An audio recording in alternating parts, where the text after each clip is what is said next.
নমস্কার, আপনাদের সবাইকে শুভ মহালয়ার প্রীতি ও শুভেচ্ছা আরও একবার।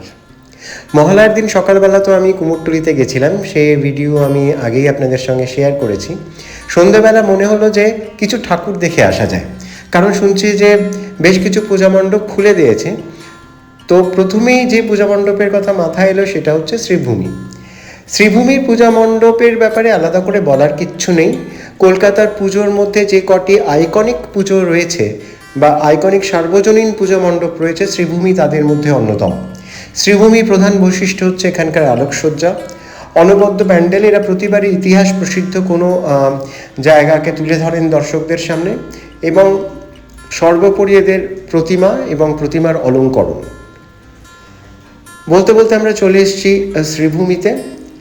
আলোকসজ্জা আপনারা দেখতেই পাচ্ছেন, ছোটদের ভীষণ ভালো লাগবে। এবং মহালয়ার দিন সন্ধ্যাবেলায় এক জনসমুদ্রের সম্মুখীন হলাম আমি। এই দেখুন, ভিড়ের মধ্যে লাইনে দাঁড়িয়ে রয়েছি, আর এই দেখুন, এই হচ্ছে ভিড়। এটাও কিন্তু একটা দেখার।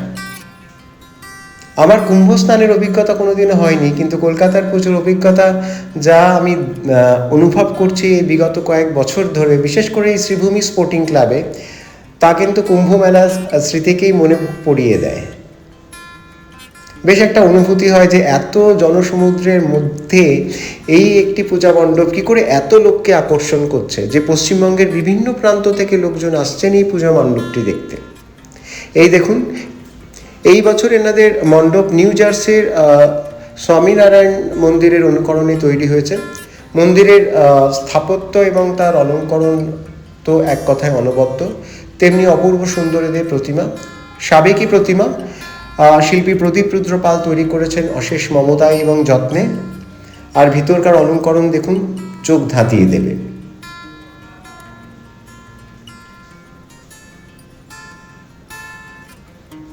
আমি ওই ভিড়ের মধ্যে যতটুকু পেরেছি ততটুকু কভার করার চেষ্টা করেছি।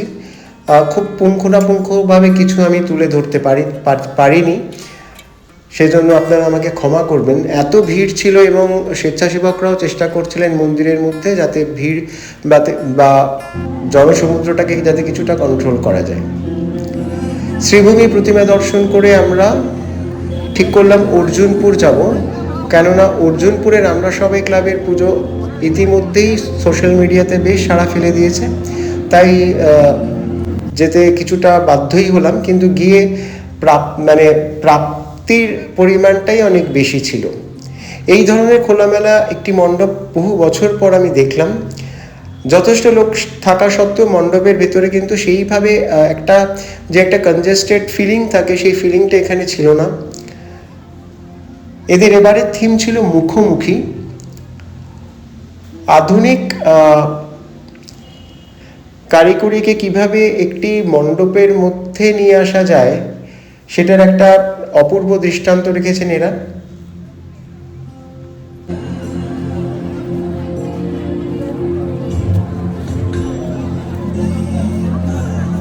আধুনিক প্রযুক্তি এবং শিল্পের একটি অপূর্ব মেলবন্ধন অর্জুনপুর আমরা সবাই ক্লাবের এই মণ্ডপ।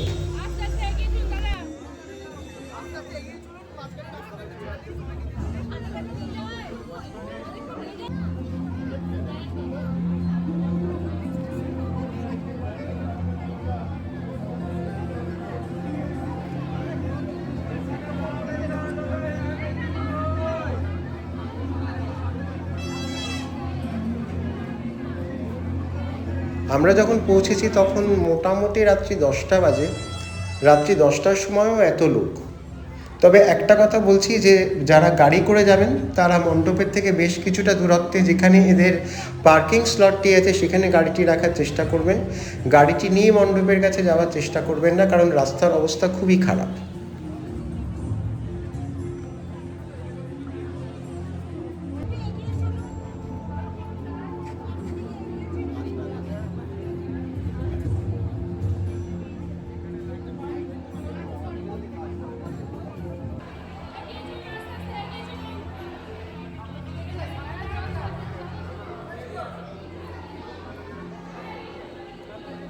এই হচ্ছে এই মণ্ডপের প্রতিমার আঙ্গিকটাও একটু নতুন ধরনের।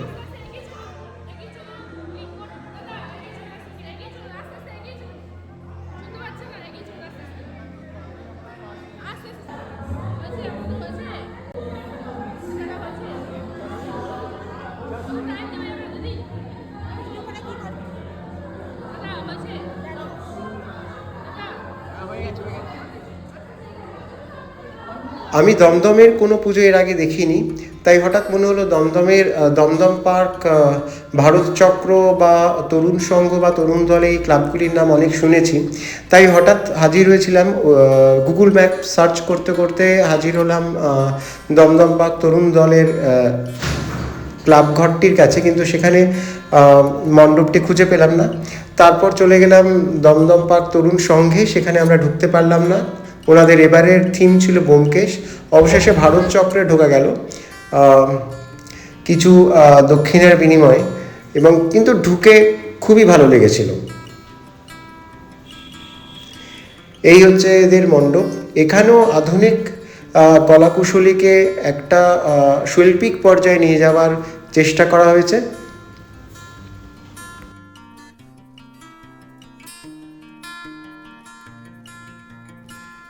এনাদের এবারের থিম হচ্ছে তন্মাত্র। দেখুন কিভাবে আধুনিক প্রযুক্তিকে একটা শিল্পের পর্যায়ে, শিল্পের সর্বোচ্চ পর্যায়ে উন্নীত করার আপ্রাণ চেষ্টা করেছেন শিল্পী।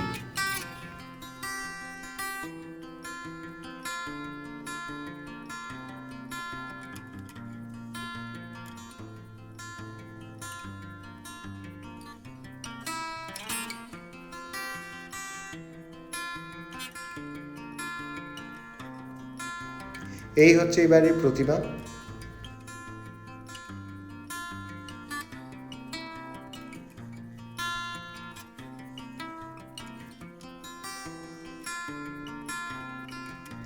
এই তিনটে পুজো মণ্ডপ ঘুরতেই আমাদের প্রায় রাত 12টা বেজে গেল। তাই সেদিনকের মতো ইতি টানতে হলো পূজা পরিক্রমায়।